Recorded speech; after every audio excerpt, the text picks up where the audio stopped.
Hello everyone, my name is Robert Chalmers and welcome back to my YouTube channel, Escaping Christianity.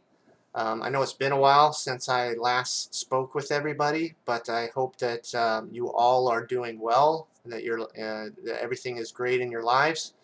The reason for me making this video today is I know I said that I probably wasn't going to make any more videos for my channel, but I felt like I needed to make at least one more because I had some people commenting on my last few videos that basically they said that I had refuted full preterism perhaps, but not Christianity itself.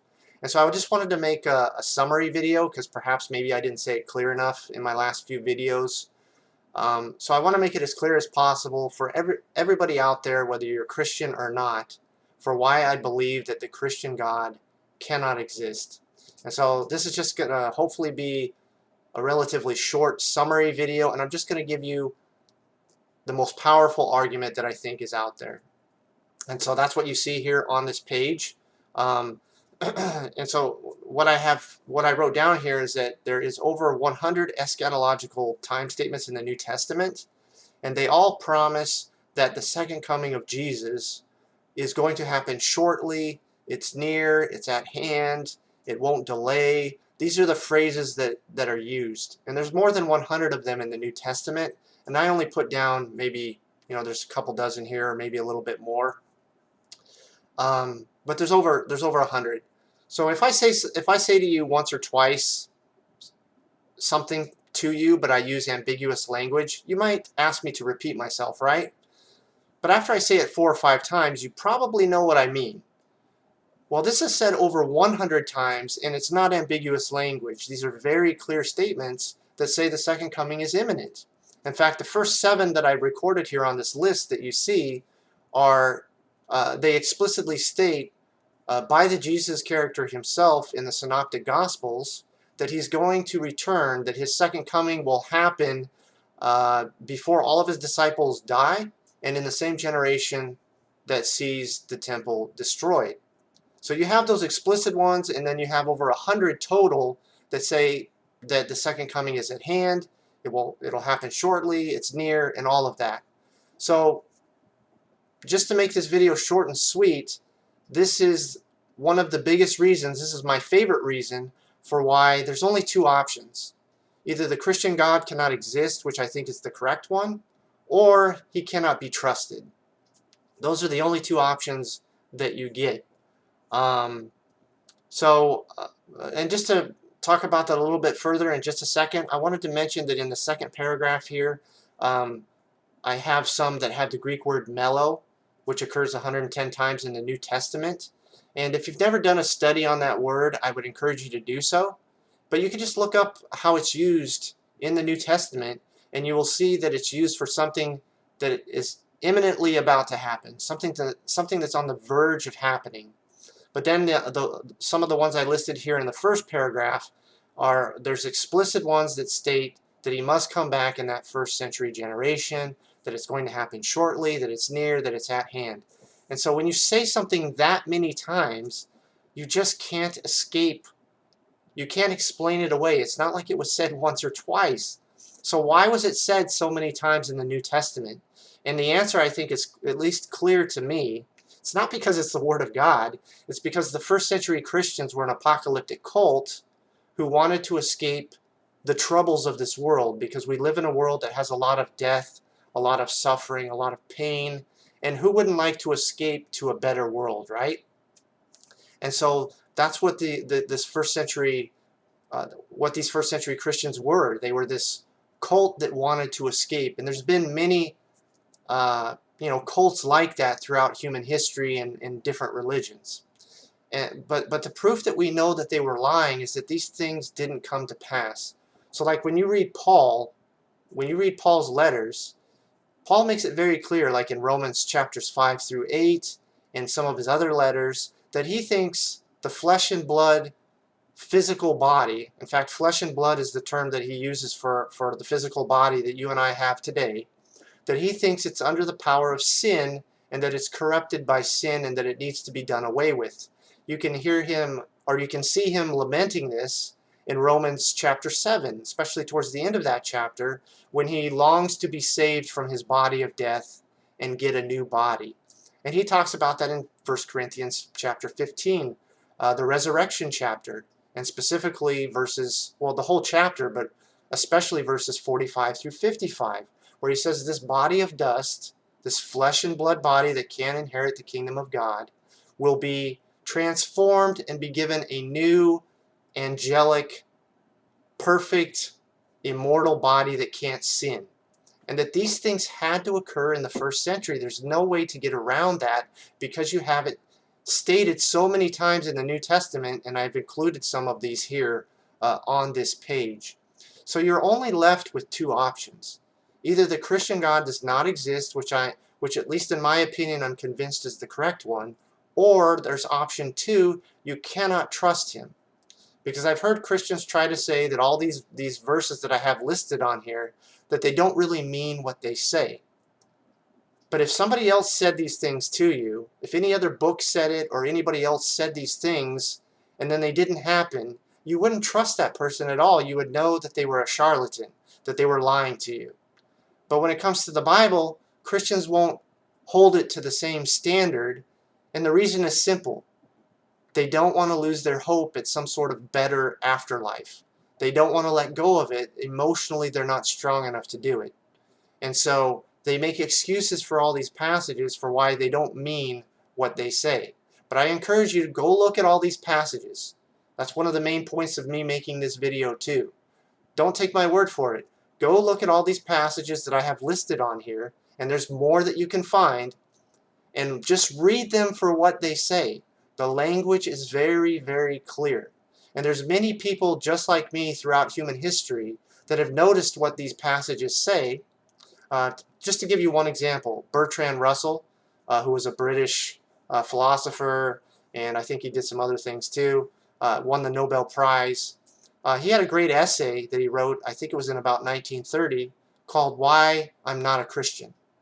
And this is one of the things that he pointed out, was this promise that this Jesus character was going to come back, his second coming was going to occur in that first century generation. This is one of the things that he pointed out that bothered him. But there's many people that have seen this. And so ask yourself just a very simple philosophical or moral question.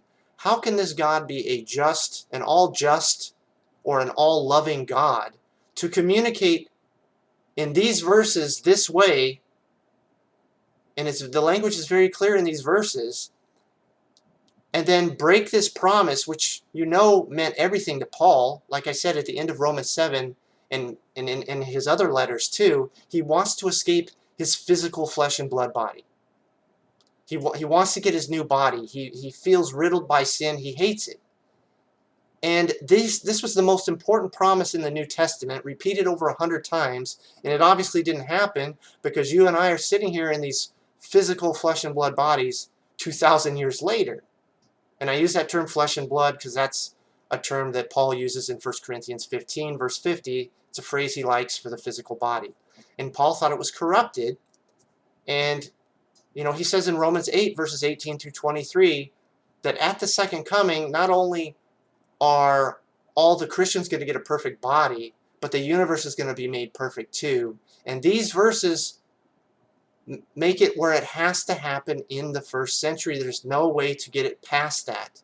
Now, Christians have denied what these verses have said for 2,000 years and made excuses for what they say. But if anybody else said these things to you, any other person, any other book, you would never trust that person after the things they promised didn't come to pass in the time frame that they promised.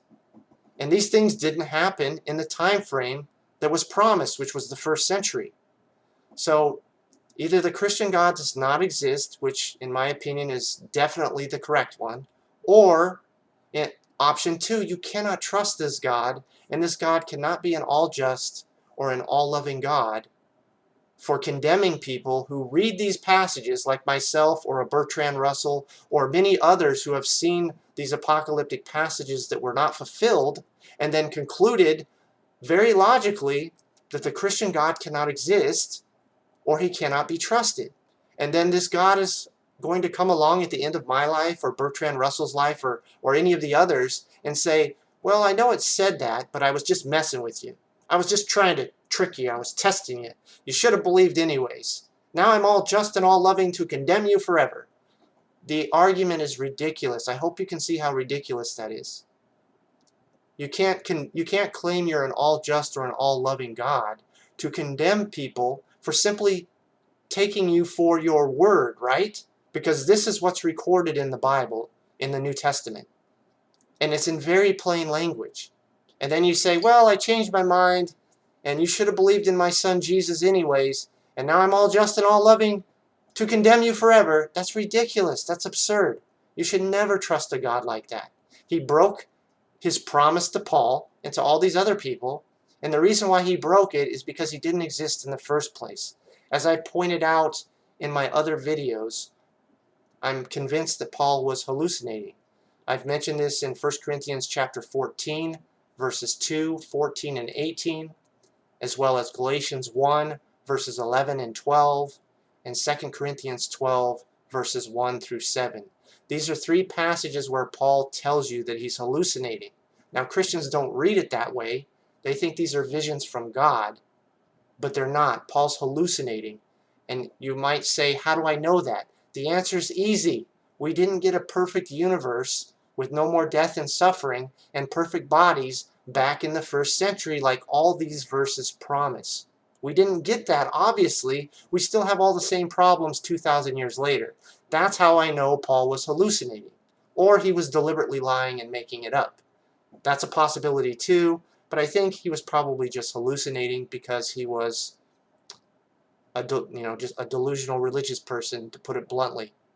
And I don't know whether the first century Christians were using hallucinogens or something in their religious practices. I don't want to speculate. I don't know. But obviously Paul thought he was communicating with a Jesus, but he was hallucinating, and we know that because these things didn't happen. So once again, the purposes of this video is to make it short and sweet. And so please research these verses and the Greek word melo and for yourself and come to your own conclusion. But I left Christianity over 2 years ago. I'll never be a Christian again. I cannot trust a God like this who would say these things and then not do it, especially how much it meant to Paul. He was waiting for it. The first century Christians were waiting to escape. You see it with the dispensational Christians today, where they talk about their Antichrist and their 7-year tribulation, and they want to. There's always been humans like that want to escape the difficulty of life, and I understand that, but you got to accept life for what it is. Telling yourself something that makes you feel better isn't going to make it true. And so that's the purpose of making this video, is to try to summarize why I'm convinced the Christian God cannot exist, or if he does, he cannot be trusted. So anyways, I hope this helped you. I wanted to keep it short. I hope you all are doing well. Thank you for watching, and I don't know if I'll make another video or not, but I hope that this will benefit you in some way. And please, everyone, take care, and that's it for this video. Have a good one.